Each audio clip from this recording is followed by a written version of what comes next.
हारे का सहारा खाटू श्याम हमारा। क्यों कहा गया है खाटू श्याम बाबा को कि जब कोई इंसान सब जगह से हार जाए तो इनकी शरण में जाए, और क्यों श्री कृष्ण भगवान ने इनको कलयुग में अपने नाम से पूजे जाने का वरदान दिया था। सो आज मैं आपको इनकी स्टोरी बताऊंगी, क्या इनके पीछे की स्टोरी है जो कृष्ण भगवान ने इनको अपने नाम से पूजे जाने का वरदान दिया था।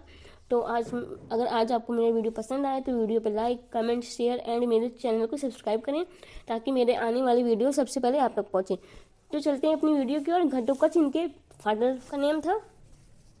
बाबा खाटू श्याम का संबंध महाभारत काल से माना जाता है।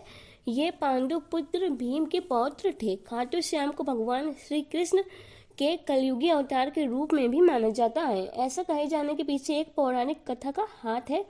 राजस्थान के सीकर जिले में इनका भव्य मंदिर स्थित है, जहां हर साल बड़ी संख्या में श्रद्धालु आते हैं। लोगों को विश्वास है कि बाबा खाटू श्याम उनकी सभी मुरादें पूरी करते हैं और रंग को भी राजा बना देते हैं। लाक्षागृह की घटना में प्राण बचाकर वन भटकते पांडवों की मुलाकात हिडिंबा नामक राक्षसी से हुई। ये भीम को अपने पति के रूप में प्राप्त करना चाहती थी। माता कुंती की आज्ञा से भीम और हिडिंबा का विवाह हुआ, जिससे घटोत्कच का जन्म हुआ। घटोत्कच का पुत्र भरभरीक है, जो अपने माता पिता से भी शक्तिशाली और मायावी था। भरभरीक देवी उपासक था। देवी के वरदान से उसे 3 दिव्य बाण प्राप्त हुए थे, जो अपने लक्ष्य को भेजकर वापस लौट आते थे। इनकी वजह से भरभरीक अजय हो गया था। महाभारत के युद्ध के दौरान भरभरीक युद्ध देखने के इरादे से कुरुक्षेत्र आ रहे थे। श्री कृष्ण जानते थे कि अगर भरभरीक युद्ध में शामिल हुआ तो परिणाम पांडवों के विरुद्ध ही होगा। भरभरीक को रोकने के लिए श्री कृष्ण गरीब ब्राह्मण बनकर भरभरीक के सामने आए। अनजान बनते हुए श्री कृष्ण ने भरभरीक से पूछा कि तुम कौन हो और कुरुक्षेत्र क्यों जा रहे हो।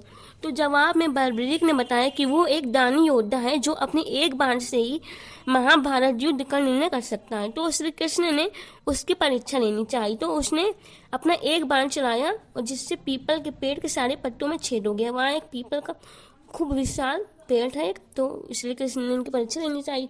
तो उसने कहा कि ठीक है, मैं एक अपना बाण चलाऊंगा और ये मतलब पेड़ के जितने भी पत्ते हैं उनमें छेद हो जाएगा। तो कृष्ण ने कहा ठीक है।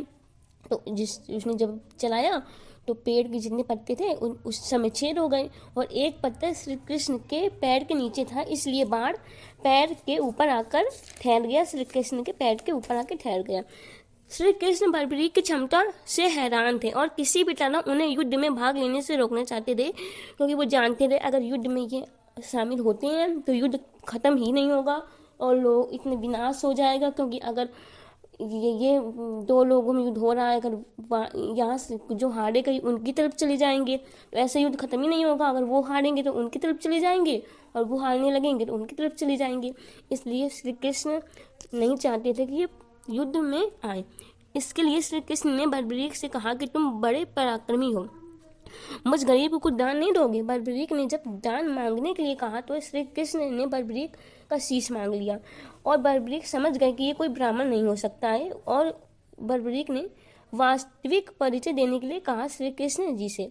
श्री कृष्ण ने अपना वास्तविक परिचय दिया तो भरभरीक ने खुशी खुशी शीश दान स्वीकार कर लिया।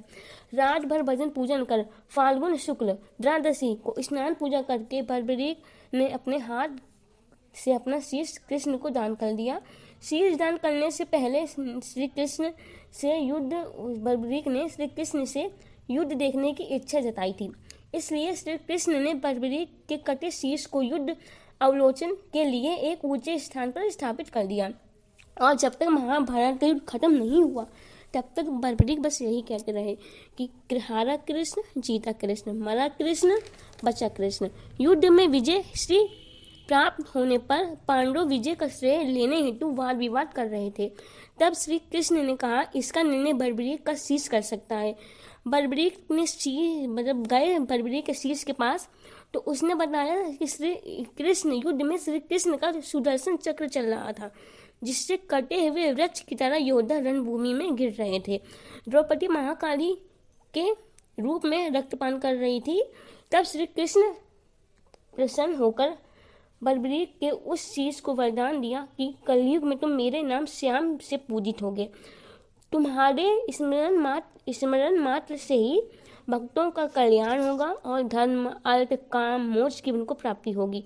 स्वप्न दर्शनोपरांत बाबा श्याम खाटू धाम में स्थित श्याम कुंड से प्रकट हुए थे।